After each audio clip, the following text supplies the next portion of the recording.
ஓம் சாயிராம். என் அன்பு குழந்தையே, உனக்கான 2 விருப்பங்களில் நிச்சயமாக ஒன்றை நிறைவேற்றித் தருவேன் உன் சாயப்பா. ஏன், இது அவசரமான செய்தியாக கூட கேள். இது என்னுடைய உத்தரவும் கூட. ஓம் சாய்ராம் என்று ஒரு 3 முறை பதிவு செய்துவிட்டு உன் சாயப்பா சொல்வதை சற்று கவனமாக கேள். நிச்சயமாக நடக்கும், பலிக்கும் என் செல்லமே. நான் உனக்காக ஒன்று சொல்ல விரும்புகிறேன்.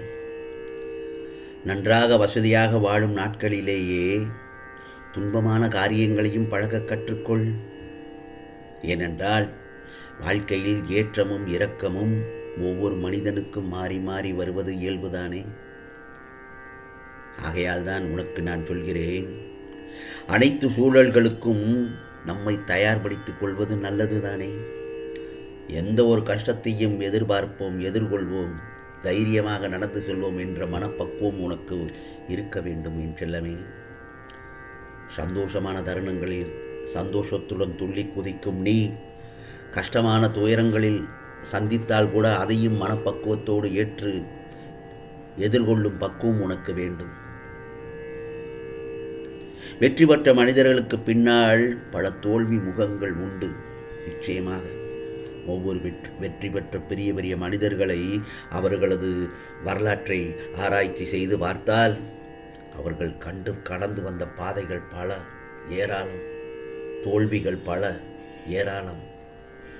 அவர்கள் அந்த தோல்விகளை எல்லாம் சந்தித்து வெற்றியுடன் வந்ததால் தான் இன்று வெற்றி பெற்ற மனிதர்களாக வாழ்கிறார்கள். அதே போலத்தான் நீயும். இது ஏன் உனக்காக சொல்கிறேன் என்றால், துன்பம் வந்தவுடன் சோர்ந்து போகக்கூடாது. தினமும் இது நான் உனக்கு சொல்லும் அதுதான். நீ இன்று 2 காரியங்களை நினைத்து கொண்டிருக்கிறாய். நிச்சயமாக அதில் ஒன்றை உன் சாயப்பா வெற்றி முகத்தோடு உன்னிடத்தில் வந்து பார்ப்பேன். இன்பங்களும் துன்பங்களும், வருத்தங்களும் மகிழ்ச்சிகளும், வெற்றிகளும் தோல்விகளும், ஏற்றங்களும் இரக்கங்களும், மேடுகளும் பள்ளங்களும் கலந்ததுதானே வாழ்க்கை. என்ன சாயப்பா இவ்வளவு சொல்கிறார் என்று நினைக்க வேண்டாம். அதாவது வாழ்க்கை நமக்கு சுவை குடித்ததென்றால் அதை நிச்சயமாக ஏற்றுக்கொள்ள வேண்டும். இன்று கடவுள் நமக்கு, நான் உனக்கு ரவை கொடுக்கிறேன் என்று நினைத்துக்கொள். இன்று இதுதான் நமக்கு கிடைத்திருக்கிறது. அதை வைத்து எப்படி ருசிகரமாக சமைக்க வேண்டும் என்பதை நீதான், உன் கையில் தான் இருக்கிறது. அதில் உப்புமா செய்கிறதும் கேசரி செய்கிறதும் உனது சாமர்த்தியம். ஆகவே 1000 திறமைகள் இருந்தாலும் அவற்றில் எவை சரியான சமயத்தில், சரியான நேரத்தில், சரியான இடத்தில் பயன்படுத்த தெரிந்தால்தான் வெற்றி நிச்சயம். அதற்காகத்தான் இது ஒரு உதாரணமாக ரவையை சொன்னேன். புரிகிறதா என் செல்லமே? அதே போலத்தான் என் செல்லமே, வாழ்க்கையின் அர்த்தங்களை மட்டும் தேடும் நாம் எப்போதும் எப்போது வாழப்போகிறோமோ என்று தெரிவதில்லை. அதாவது ஓடினா விழுந்து விடுவாய் என்று சொல்ல 1000 பேர் இருப்பார்கள். விழுந்திடாம ஓடு என்று சொல்ல ஒருத்தரும் இல்லை. ஆகையால் காலம் வரும், காத்திரு, கடமையுடன் விழித்திரு, தளராத நம்பிக்கையோடு இரு. வாழ்க்கை பாதையில் தன்னம்பிக்கை ஒளிக்கிற்று. அதனால் கலங்காத மனங்கொள் என் செல்லமே. உன் கனவுகளின் வெற்றியால் உலகினை வியப்பூட்டிடு. அதற்குண்ட காலமும் மாறும், காவியங்களும் உன் புகழ் பாடும் பிறகு. அதற்கு பொறுமைதான் வாழ்க்கையின் ரகசியத்தை காணும் வழி. அதுபோல முடங்கி விடாது, முயன்று கொண்டே இரு. ஆம் செல்லமே, மனிதனாக பிறந்து விட்டால் கஷ்டத்தை அனுபவித்தே ஆக வேண்டும் என்பதுதான் விதி என்று கூறுவார்கள். ஆனால் ஒரு நல்ல மனிதனால் கட்டாயம் கஷ்டம் இல்லாமல் வாழ முடியும். என்ன சாயப்பா இப்படி சொல்கிறார்கள் என்று நினைக்க வேண்டாம். நான் சொல்வது என்ன தெரியுமா? நல்ல மனிதனால் கட்டாயம் கஷ்டம் இல்லாமல் வாழ முடியும். நமக்கு வாழ்க்கையில் ஒரு கஷ்டம் நேர்கிறது என்றால் அந்த கஷ்டம் அடுத்தவர்களால் உண்டாக்கப்படுவது அல்ல.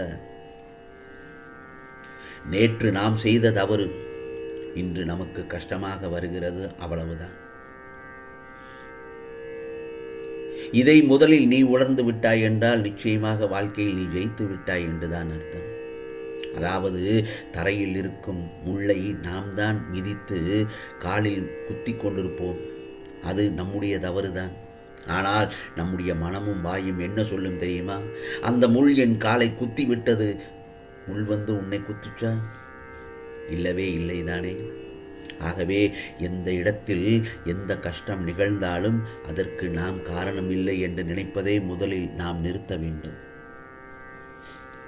நமக்கு ஏற்படக்கூடிய கஷ்டங்களுக்கு நாம் தான் காரணமாக இருக்க முடியும். ஆகையால் மகிழ்ச்சி வெளியில் இருப்பதாக நாம் தவறாக எண்ணிக்கொண்டிருக்கிறோம். அது நம்முடைய மனதில்தான் ஒளிந்து கொண்டிருக்கிறது. புரிகிறதா என் செல்லமே? எடுத்து வைப்பது சிறிய அடியாக இருந்தாலும் எட்டுவது சிகரமாக இருக்க வேண்டும். எடுத்து வைக்கும் ஒவ்வொரு அடியும் சிகரமாக இருக்க வேண்டும். நேற்று தோல்வி அடைந்த சில முயற்சிகளை எண்ணி சோர்ந்து போகாதே. அது நேற்றோடு முடிந்து விட்டது. அந்த தோல்வி ஏன் நடந்தது என்று சற்று ஆராய்ச்சி செய்து பார். ஏன் அந்த தோல்வி நடந்தது? எதனால் நடந்தது? அந்த தோல்வி ஏன் வந்தது? நம்மால் தான் வந்ததா அல்லது யாராவது தோல்வியை ஏற்படுத்தினார்களா என்று மட்டும் சற்று கவனமாக யோசித்து பார். நம்பிக்கையான தொடர் முயற்சிகள் ஒரு தினம் முழு வெற்றி அடைவது உறுதிதானே. அதே போலத்தான் எதையும் சாதிக்க விரும்பும் மனிதனுக்கு எது தேவை தெரியுமா? நிதானம் தேவை. நிதானம்தான் அற்புதமான ஆயுதமே தவிர கோபம் இல்லை. நிதானத்தோடு எல்லா வேலையும் செய் என்று உன்னுடைய பெரியவர்கள், இல்லத்தில் பெரியவர்கள், முதியவர்கள் சொல்லுவார்கள். ஏய், பதற்றப்படாமல் இருடா, நிதானமாக செய், ஏன் இவ்வளவு பதற்றப்படுகிறாய் என்று அடிக்கடி அவர்கள் சொல்லும் வார்த்தை அதுதான். நீ சின்ன வயதிலிருந்தே உன்னை அந்த வார்த்தையை சொல்லித்தான் உன்னை வளர்த்திருப்பார்கள். பதற்றப்பட வேண்டாம். ஏன் பதற்றப்படுகிறாய்?